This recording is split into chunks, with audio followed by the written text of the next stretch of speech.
بسم اللہ الرحمن الرحیم۔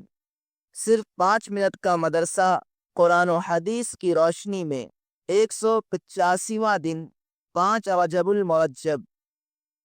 نمبر 1، اسلامی تاریخ۔ حضرت عمر رضی اللہ تعالی عنہ کی خلافت۔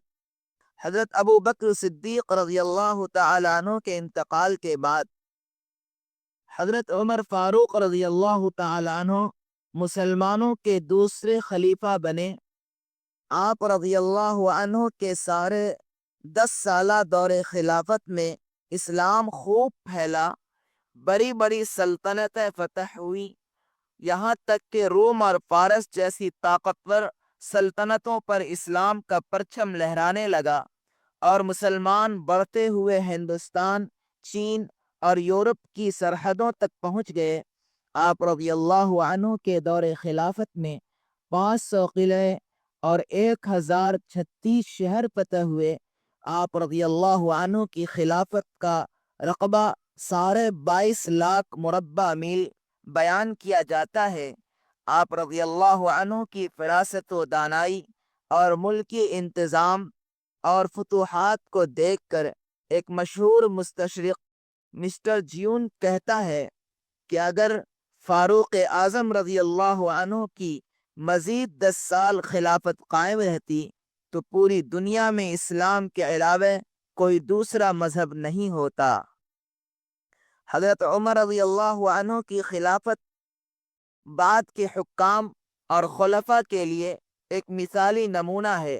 نماز فجر میں فیروز نامی عیسائی نے 26 ذی الحجہ کو آپ کو شدید زخمی کر دیا، جس کے 3 دن کے بعد آپ کی شہادت ہو گئی۔ محرم الحرام کی پہلی تاریخ کو حضرت صہیب رضی اللہ عنہ نے آپ کی نماز جنازہ پڑھائی اور روضہ اقدس میں تدفین ہوئی۔ نمبر 2، اللہ کی قدرت۔ مور کی خوبصورتی۔ اللہ تعالیٰ نے انسان کو دنیا میں جنت کا ہلکا پھلکا مزہ چکھانے کے لیے ایسا خوبصورت پرندہ پیدا کیا کہ انسان اس کی خوبصورتی کو دیکھ کر حیران رہ جاتا ہے۔ چنانچہ مور ایسا پرندہ ہے جس کی دم کے پروں کو اللہ تعالیٰ نے بہت ہی خوبصورت بنایا۔ اللہ تعالیٰ نے مور کو اپنی دم پھیلانے کی صلاحیت دی ہے۔ جب وہ اسے پھیلاتا ہے اور دھوپ کی وجہ سے وہ چمکتی ہے تو ایسا محسوس ہوتا ہے کہ اس کی دم پر سینکڑوں نیلم کے پھول لگے ہوں۔ یہ اللہ تعالیٰ کی قدرت کا ایک نمونہ ہے۔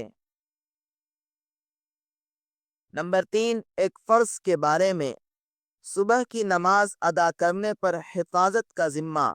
رسول اللہ صلی اللہ علیہ وسلم نے فرمایا، جس نے صبح یعنی فجر کی نماز ادا کی وہ اللہ کی حفاظت میں ہے۔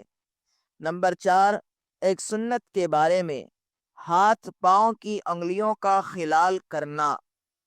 رسول اللہ صلی اللہ علیہ وسلم وضو فرماتے تو انگلیوں کا خلال فرماتے، ایڑیوں کو رگڑتے اور فرماتے کہ انگلیوں کا خلال کرو، اللہ تعالیٰ ان کے درمیان جہنم کی آگ داخل نہ کرے گا۔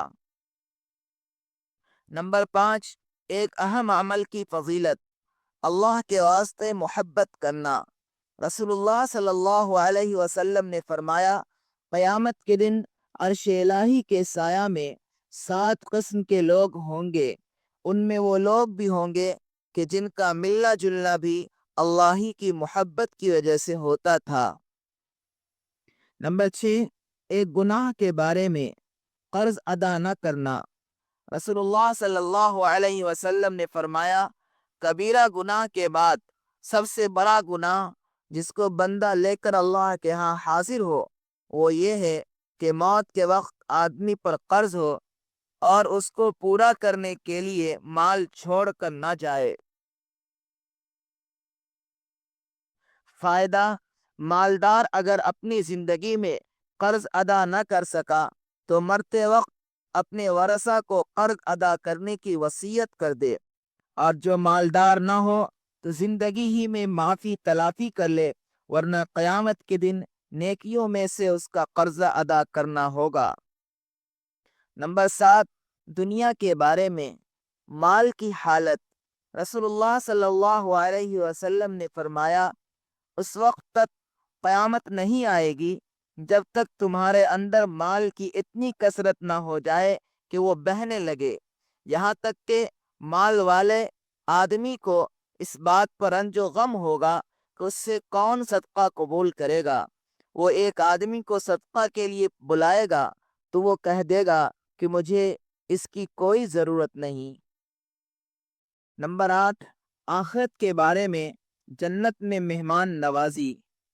قرآن میں اللہ تعالیٰ فرماتا ہے، بے شک جو لوگ ایمان لائے اور نیک کام کیے ان کی مہمانی کے لیے فردوس کے باغ ہوں گے، وہ ان میں ہمیشہ رہیں گے اور وہ وہاں سے کہیں جانا نہیں چاہیں گے۔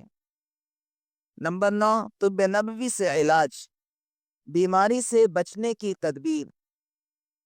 رسول اللہ صلی اللہ علیہ وسلم نے فرمایا، جب تمہارے برتن میں مکھی گر پڑے تو اس کو پہلے پوری طرح ڈبا دو، پھر نکال کر پھینکو، کیونکہ اس کے ایک پر میں شفا ہے تو دوسرے میں بیماری۔ نمبر 10، قرآن کی نصیحت۔ قرآن میں اللہ تعالیٰ فرماتا ہے، کیا تم دوسروں کو نیکی کی نصیحت کرتے ہو اور اپنے آپ کو بھول جاتے ہو، حالانکہ تم کتاب کی تلاوت بھی کرتے رہتے ہو؟ بس ایسا کیوں کرتے ہو؟ کیا تم اتنا بھی نہیں سمجھتے